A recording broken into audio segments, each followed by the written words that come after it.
दरम्यान अयोध्येमध्ये राष्ट्रपती मुर्मू यांच्या हस्ते प्राणप्रतिष्ठा व्हावी अशी मागणी आता उद्धव ठाकरे यांनी केलेली आहे। या देशाला राष्ट्रपती आहेत असा चिमटा काढत त्यांनी रामलल्लाची प्राणप्रतिष्ठा राष्ट्रपती द्रौपदी मुर्मू यांच्या हस्ते करण्याची आग्रही मागणी केलेली आहे आणि यासाठी त्यांनी सोमनाथ मंदिराचा दाखला दिलाय।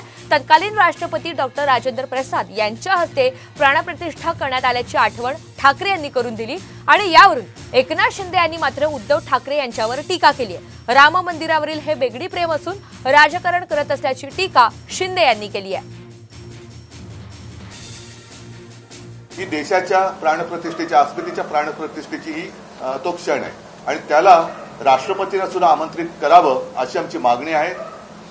ते करतील न करतील हा त्यांचा प्रश्न आहे की हा एवढा मोठा प्रसंग आहे तिथे या देशाला राष्ट्रपती देखील आहेत आणि त्यांची सुद्धा महत्त्वाची भूमिका जशी त्यावेळेला डॉक्टर राजेंद्र प्रसाद यांनी निभावली होती किंवा त्यांना बोलवण्यात आलं होतं तसं राष्ट्रपतींनी तिकडे बोलवावं। बाळासाहेबांचं जे स्वप्न होतं राम मंदिर बांधण्याचं ते स्वप्न मोदीजींनी पूर्ण केलेलं आहे।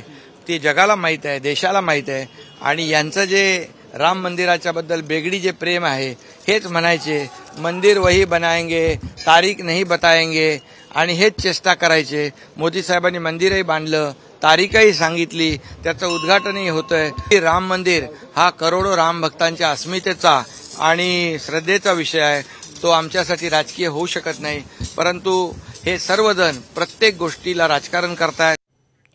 दरम्यान कल्याणवरून आता ठाकरे आणि शिंदे यांच्यामध्ये चांगली झुंपलेले आहे। येत्या निवडणुकीमध्ये गद्दारांना गाडणार असल्याचं म्हणत उद्धव ठाकरे यांनी शिंदे आणि पितापुत्रांवर हल्लाबोल केलेला आहे। तर आम्ही कचरा साफ करतो, ठाकरेंनीही स्वच्छता मोहीम राबवावी असं म्हणत शिंदेंनी उद्धव ठाकरे यांच्या कल्याण दौऱ्यावर टीका केलेली आहे। गणेशाईचं तिकीट हे मोदीच कापतील, हे जे काही त्यांचं धोरण आहे त्याच्यामध्ये हे गद्दार कचऱ्याच्या टोपलीत जाणार आणि नाही गेले तर आपण आहोतच कचऱ्याच्या टोपलीत टाकायला। त्यांनी देखील तिथे स्वच्छता मोहीम हाती घेतली पाहिजे। आता आम्ही तर घेतलेलीच आहे आणि त्यामुळे दौरा करायला काही लोकशाहीमध्ये प्रत्येकाला अधिकार असतो, त्यामुळे दौरा त्यांनी करावा, त्याचं काही हे नाही।